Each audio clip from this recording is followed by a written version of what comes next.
I've lived in Hong Kong since 1992, and I'm now planning on leaving. Hong Kong has changed irrevocably. It's not going to go back to what it was, and we've seen the best days, and it has accentuated that feeling that this is the right time to go. So this is what I looked like 30 odd years ago. It's probably 28 years ago or so, actually. Young, smart, still had hair.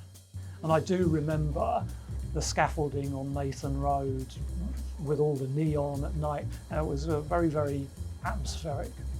And it just reminded me so much of Blade Runner. Hong Kong was such a freewheeling, free society.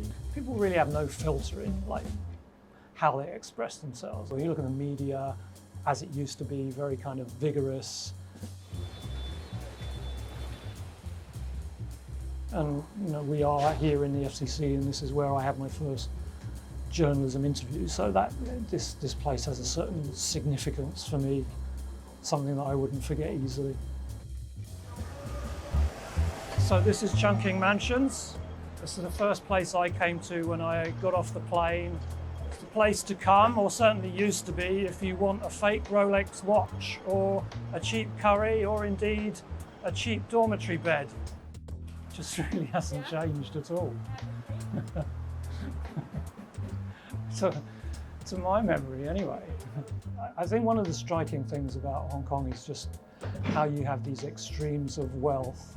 You've got Chungking Mansions, which is one end of the scale, and you literally cross the road and you go to the most august, grand hotel in Hong Kong. First time I came to the peninsula was when I was sent here to interview James Tien, a local business figure and politician.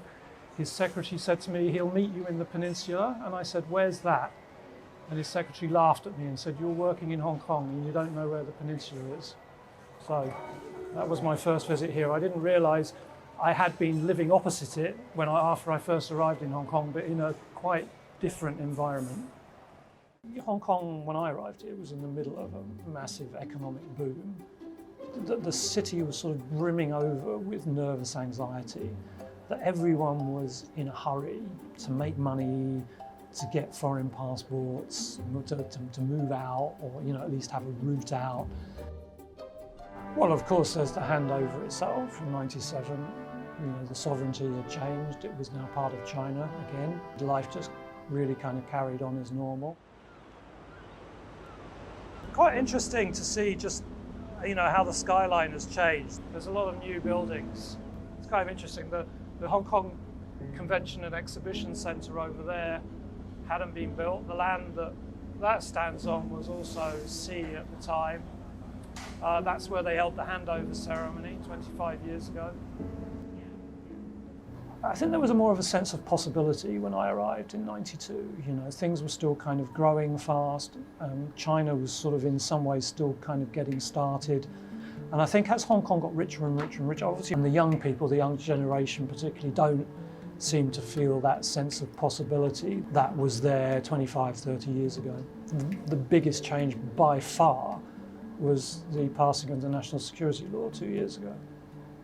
This time, all the apprehension about what might happen after 1997, the things that people feared have already happened now in Hong Kong. I see the 25th anniversary as being something quite sombre, really, I think, for most people in Hong Kong. I mean, we know the majority of people in Hong Kong supported democracy, wanted to see wider democracy here, and those hopes have been seemingly conclusively crushed now.